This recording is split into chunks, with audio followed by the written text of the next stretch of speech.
Le boulevard Alfred Raoul est inondé. Ces travailleurs, issus du secteur public que privé, ont bravé le soleil de plomb le 1er mai 2024 pour revendiquer leurs droits. Dans cette foule immense, certains dans la joie s'impatientent pour marquer quelques pas, question de se défouler après de durs labeurs émaillés de contraintes.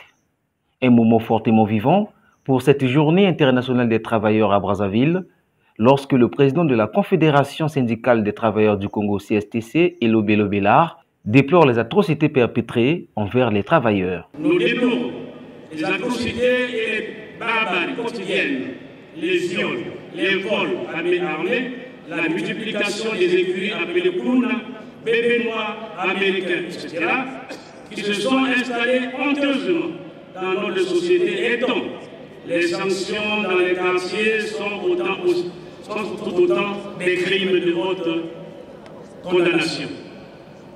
Nous entendons impuissamment et avec beaucoup d'amertume les cris et appels de désespoir des victimes, parmi lesquelles les camarades travailleurs qui exercent la nuit. Nous condamnons fermement de tels actes et lançons un vivant appel à l'endroit des pouvoirs publics, des forces de sécurité, afin d'assurer la protection des populations en souffrance et de sécuriser les quartiers où sévissent les auteurs de ces crimes.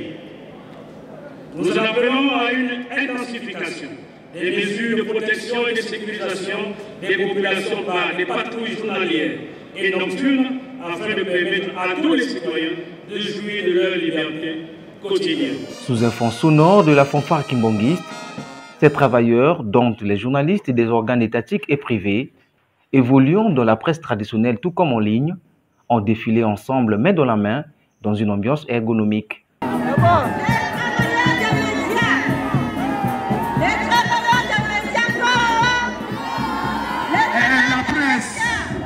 La presse,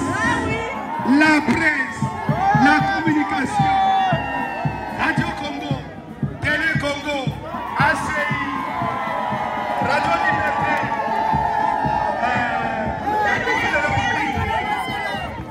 l'Imprimerie nationale, et tout ça, ils sont là. Oh, je suis fier de vous, je suis fier de vous.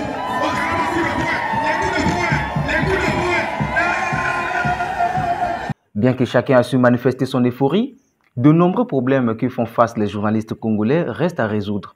Ainsi, le gouvernement congolais est pointé du doigt. Au gouvernement de penser aux situations des travailleurs bénévoles. Vous savez que nous, dans la quasi-totalité de nos médias, il y a beaucoup de bénévoles. C'est des gens qui se donnent corps et âme pour travailler. Ils sont par rapport à Radio Congo, il y a peut-être 80% des travailleurs là-bas sont des bénévoles. Mais ce sont des gens qui vont faire le journal le matin, le soir, et puis avec quelle rémunération, avec quel salaire.